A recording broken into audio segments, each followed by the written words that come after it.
Okay, it is September 4th, 2024, about 10 o'clock a.m. It's been more than 2 weeks since I did any of these videos. I have been not here for the last 2 weeks. I have been at my other residence, my mother's house, someday will be my house again, to take care of my elderly mother who came home from the hospital, a 7-week stint in the rehab center for an injury.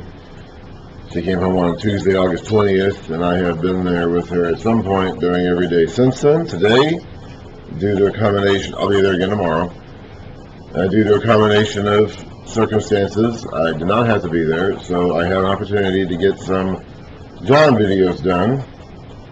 Unfortunately, the cats are just now, they were quiet all morning until now. Now they decided it's time to bother me again. Here they are.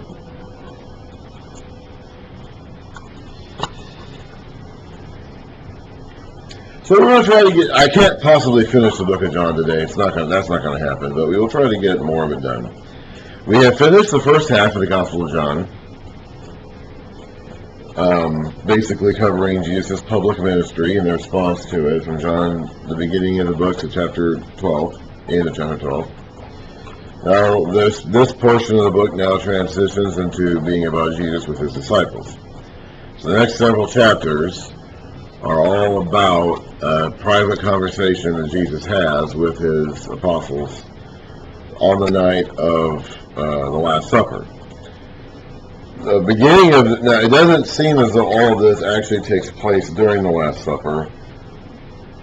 The text doesn't really give us a clear indication of exactly how this unfolds, but it appears as though they start out in the upper room and then eventually leave it and are walking, but doesn't actually say that. Anyway,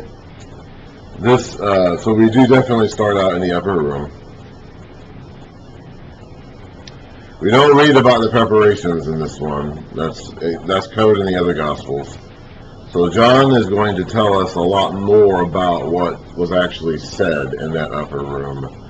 The other three Gospels all give very similar accounts of this event, and they're very abbreviated. But John isn't going to cover that. He's not even going to really talk much about the establishment of communion. I guess, I presume it's because he already has. He hasn't, but he knows that this subject matter has already been covered with other written accounts. So he is now going to reveal some information about what was said during this night that the other Gospels did not cover.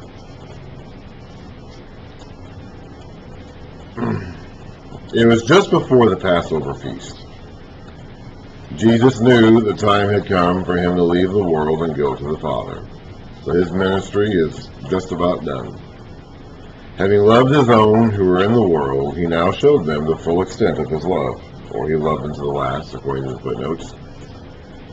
The evening meal was being served. I'll go ahead and move this. It's no longer the heat of summer, so I don't quite need the fan blowing on me all the time. The evening meal was being served. So we kind of skip all the preparations that we read about. Now, we don't really read the details of the preparations in any of the Gospels because the Jews would have had extensive preparations for their Passover feasts. And we don't really read about any of that in any of the Gospels, but John kind of just skips right to it. And the devil had already prompted Judas Iscariot, son of Simon, to betray Jesus. So we read about that again in the other Gospels, about just Judas making this arrangement with the chief priests and all that to look for an opportunity to hand Jesus over. Now we read in chapter 12, the previous chapter, that Judas was the one primarily responsible for criticizing Mary when she anointed Jesus 6 days ago. The other Gospels mention that happening, but don't identify Judas as the one being behind that. And it seems as though, but what all three other Gospels do,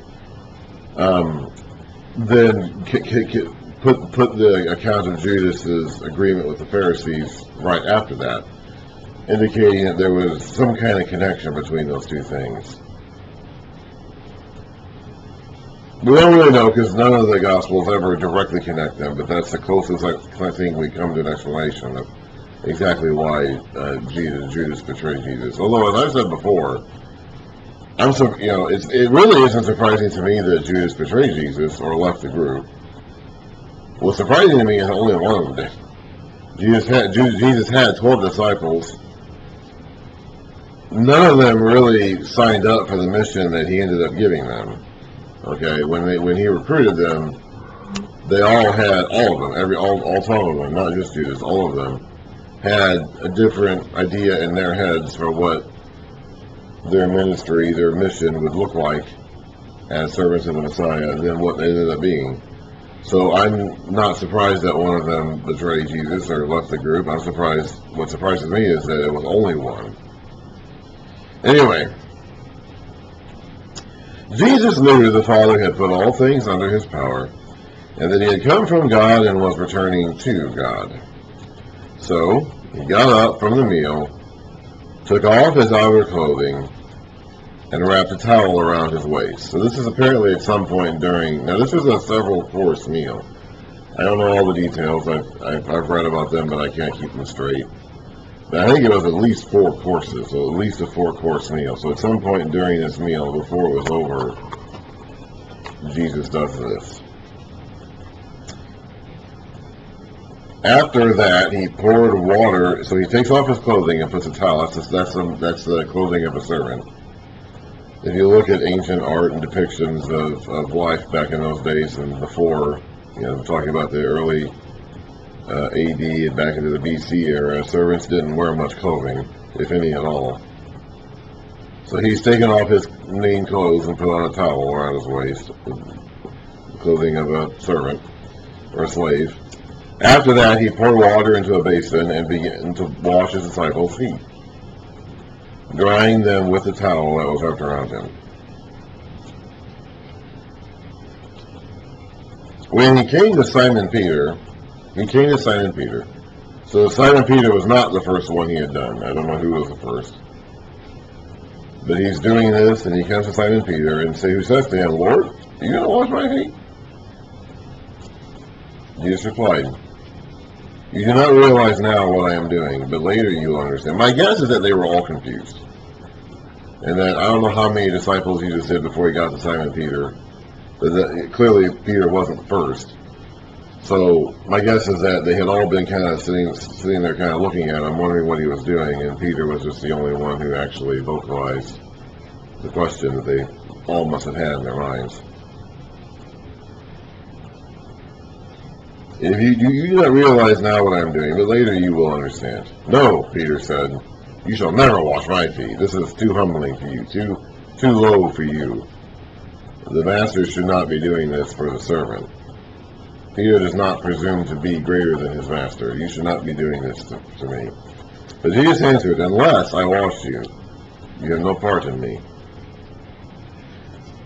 "Then, Lord," Simon Peter replied, "not just my feet, but my hands and my head as well." Jesus answered, "A person who has had a bath needs only to wash his feet. His whole body is clean." So, let's not get too off track here, Peter. You're not getting the point here. It's not just about the physical act of washing. You are clean, although not every one of you. So, you're spiritually clean. The Pharisees did this washing of the hands and the head, which is what Peter's talking about here, as a ritual act. And then, we're not it's where it gets confusing between the physical and the spiritual. It's not just about taking a bath. Like baptism itself is not just about taking a bath. Or the spiritual washing that the Pharisees did, the ritual washing. They thought they were doing it to put themselves in a state of cleanness, which itself was a concept rooted in the Old Testament that they spun out of control. Now, and it's easy for us today to assume that there is a hygienic purpose behind it, because we know that washing hands and eating with clean hands is healthier than not. They didn't know that back then. Okay, so even if there was some element of that behind what God was doing, if God was setting this precedent for them partially for the sake of keeping them healthy. We just don't know, okay? But they didn't know that. Even if God was thinking that, the people at the time didn't know that. So it's hard for us today to quite grasp this, because we think about it in terms of hygienics, but they didn't. They did think about it in terms of being in a state of unclean versus unclean. But even then, they had kind of distorted that lesson that was being taught about holiness and unholiness into being an active ritual, a ritual act that had lost all sense of proper scale and scope. So you are clean, well, not every one of you. So it's like you're spiritually clean. You're in a state of spiritual cleanness. You don't need a bath to cleanse yourself. But what I'm doing with this act isn't about that. It's about showing the manner of self-sacrificing love that you're supposed to have for one another, which I'll explain here in a moment. For he knew who was going to betray him, Judas Iscariot, and that was why he said not everyone was clean. When he had finished, he put on his clothes and returned to his place. Do you understand what I have done for you? He asked them. You call me teacher. Here's the lesson. Apparently they didn't understand, because he's going to tell them. Peter is thinking of it in terms of, master or servant, and then about spiritual cleanness or uncleanness. But that's not really what Jesus is doing here. So he has to explain. You call me teacher and Lord, and rightly so, for that is what I am. Now that I, your Lord and teacher, have washed your feet. So I am your master. I am your superior, but I have not put myself in a position to be your dictator, your ruler. I have put myself in a position to be your servant, to do the most humble thing possible. Who wants to wash feet? Well, no one does. That's what slaves do.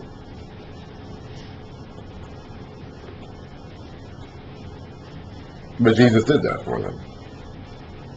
To accept it, not to teach them a lesson about cleanness or uncleanness per se, but to set an example for how they should conduct themselves and what the attitude of the kingdom servant really is. So now that I have washed your feet, you should wash one another's feet. I have set you an example that you should do as I have done for you. I tell you the truth, no servant is greater than his master, nor is a messenger greater than the one who sent him. And that's what they are, servants and messengers, just as Jesus himself is a servant and messenger of the Father. Now that you know these things, you'll be blessed if you do them. I am not referring to all of you. I know those I have chosen. For this is to fulfill the scripture, he who shares my bread has lifted up his heel against me. That's from Psalm 41:9. We'll go back and look at this. This is from a Psalm of David where he talks about a betrayal. We don't know exactly who David is referring to in this psalm. In the account we have of his life in Samuel and Chronicles, the one who would seem to be the most likely candidate is that Ahithophel guy who does betray him, but we don't really know. Psalm 41, for the director of music, a Psalm of David. Blessed is he who has regard for the weak. The Lord delivers him in times of trouble. The Lord will protect him and preserve his life. He will bless him in the land, and not surrender him to the desire of his foes. The Lord will sustain him on his sickbed and restore him from his bed of illness. I said, O Lord, have mercy on me. Heal me, for I have sinned against you. My enemies say of me in malice, when will he die and his name perish? Whenever one comes to see me, he speaks falsely, while his heart gathers slander. Then he goes out and spreads it around. All my enemies whisper together against me. They imagine the worst for me, saying, a vile disease has beset him. He will never get up from the place where he lies. Even my close friend whom I trusted, he who shared my bread, has lifted up his heel against me. So he's in a bad shape here. Just like Jesus is about to go into a bad predicament here in the garden and afterwards. But you, O Lord, have mercy on me. Raise me up that I may repay them. I know that you are pleased with me. And the Father has said to Jesus multiple times, I'm pleased with you.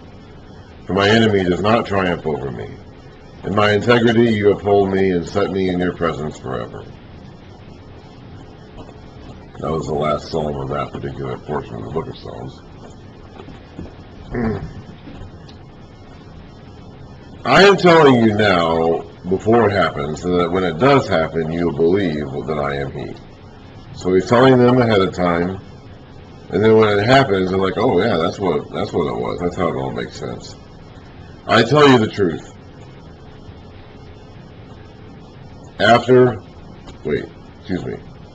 Whoever accepts anyone I send, which would be these guys, these are the ones he's going to send, accepts me. And whoever accepts me accepts the one who sent me.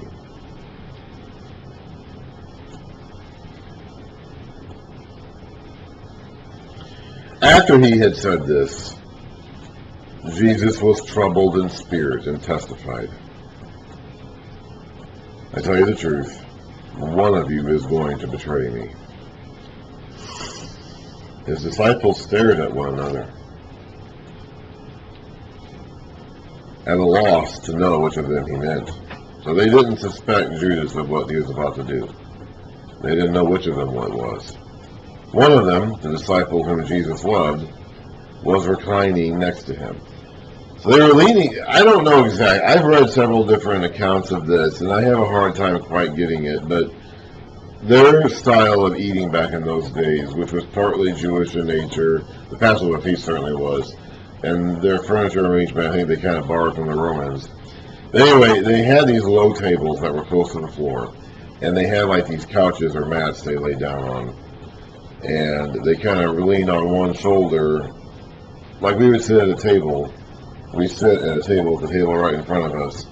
Well, they kind of lean on a shoulder with the table to their side, extending out this way, and they would eat like this. They would have the, to me it sounds incredibly uncomfortable. I've never eaten that way, and it just seems like it'd be extremely uncomfortable to eat that way. I don't know why that was the preferred method of doing so at that time, and they were apparently arranged kind of around a table or even a series of tables. There may have been more than one table with 3 or 4 guys sitting at multiple tables. And so apparently Jesus and this guy, this disciple who Jesus loved, were sitting in such a way that this other dude, probably the writer of the gospel, he identifies himself at the end of the book, was like right next to him, whereas the others were kind of more scattered around the room.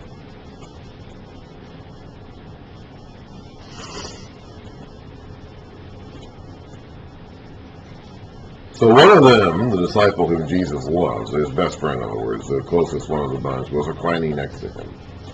So he was sitting right next to him. Simon Peter motioned to this disciple, so Peter was somewhere farther away, maybe at a different table even, I'm not sure, and said, ask him which one he means. Leaning back against Jesus, so John, the writer, is sitting in such a way that he leans back to talk to Jesus. He asked him, Lord, who is it? Jesus answered, it is the one to whom I will give this piece of bread when I have dipped it in the dish. Then, dipping the piece of bread, he gave it to Judas Iscariot, son of Simon. As soon as Judas took the bread, Satan entered into him. Earlier it said Satan had already prompted him. Now it says that Satan has entered into him. Satan is the accuser, the adversary, so he has now become a full-blown adversary. What you are about to do quickly, Jesus told him. But no one at the meal understood why Jesus said this, because they didn't know what Judas was going to do. Since Judas had charge of the money, some thought Jesus was telling him to buy what was needed for the feast, or to give something to the poor. As soon as Judas had taken the bread, he went out, and it was night. So Judas goes out into the darkness. He has turned away from the light. John likes this light darkness imagery. He uses it here in the gospel and in the epistles. So Judas has been in the light, he's been with the light, he's been following the light around now. He has rejected it. He does not want to live in the light. He does not agree with the light. So he's going to go out into the darkness.